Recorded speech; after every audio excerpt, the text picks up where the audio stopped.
David Bird here, the Connection Coach. And in this video, I want to talk to you about how I fucking hate doing videos. And I say that, but the truth is, what I really want to talk to you about is how I've learned that when I say something like that, or when I find myself saying something like that, that's not the truth. There's actually something deeper going on, how that's actually just a response, some way of actually trying to keep me safe, but how it can actually keep me stuck. So I was talking to a friend of mine, Rob, yesterday, and Rob is a podcaster. He's been a podcaster for a long time. And I said to him how, I've been doing this podcast, but also now I'm wanting to do some more videos, but I've been finding it really difficult. And it got me thinking about how in the past, when I'd see people doing these kind of videos, especially like the kind of live ones when they're like walking down the street, and there'd be part of me thinking, wow, how do they do that? But then this other part of me being really quite judgmental about them, like, thinking that they were arrogant or not caring about other people, or just, maybe even quite narcissistic. But really what I've come to see is that's about me. And through the conversation I was having with Rob yesterday and bringing all this stuff up, I can see now, like, the reason I've been finding it difficult to do videos is because, well, fear of getting it wrong, fear of making a mistake. It's something I learned with the podcast, for example. When me and Amy do the podcast, we co-host a podcast called the Notcast Podcast, which is about mental health and well-being. And when we first started doing that, I was properly up in my head about it. Every episode, like, I needed far too long to prep, but I would do this thing where I would say I was spending the time prepping, but then I was actually just worrying about prepping the right way, so I actually didn't end up doing decent prep. But anyway, it was a stressful process.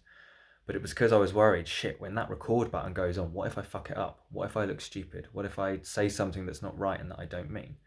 And of course, funnily enough, worrying about all that stuff gets straight up in my head, not connected to myself. I'm more likely to do those things. But this is the interesting thing, is because what I've found with doing one-to-one client work over the years is that I've become more and more comfortable being myself.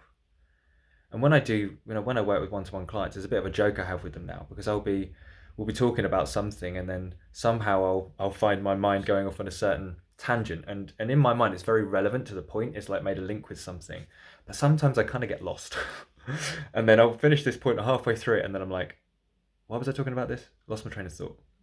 And we make a joke of it, and actually I kind of enlist them to help me to like find out what were we talking about and help me track back, and why was this relevant, and we have fun with it. And I've come to recognize that actually that's part of me, that's part of who I am.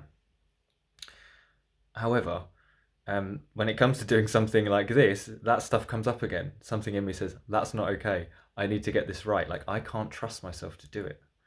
And I guess it's just a reminder for me that that's not true. I've been learning that with the podcast over the last 6-7 months that we've been doing it. Initially, I was like, fuck every episode.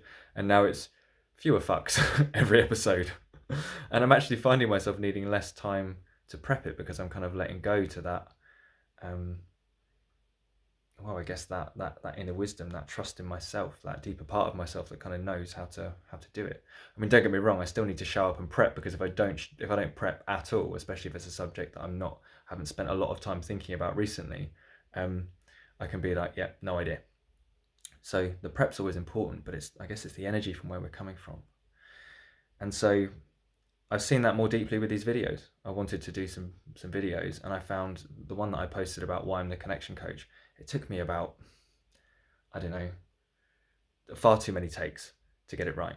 And it probably shows. I'll probably look at that in a month or two and be like, yeah, I can really, really see that that was 20 or 30 takes in. And I was like, I just want to get it done. I did the same yesterday. I went for a walk. I found a nice area to sit and record a video I had an idea for. And I did about 10, maybe 20 takes of that. And I say takes, not the whole thing. Sometimes I get 5 seconds and I go, fuck, and stop it. And then my battery ran out. And this is when I then had this conversation with Rob yesterday. And, I realized through that I've been doing the same thing. I've been holding myself to this standard that says I can't just show up and be myself, because I'm afraid of what happens if I post something that's imperfect. What if I lose my train of thought? What if I say something, that I'm not entirely clear on, I have to backtrack on. And yeah, I guess I insightfully saw more clearly yesterday that that's just fucking bollocks, basically.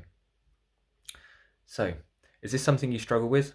Do you struggle with, well, I guess showing up and being you? Do you struggle with worrying what other people think?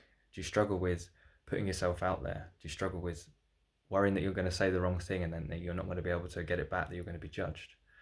If you do, send me a message, DM me, put me a comment at the bottom of this video, whatever, get in touch somehow. I'd love to hear from you.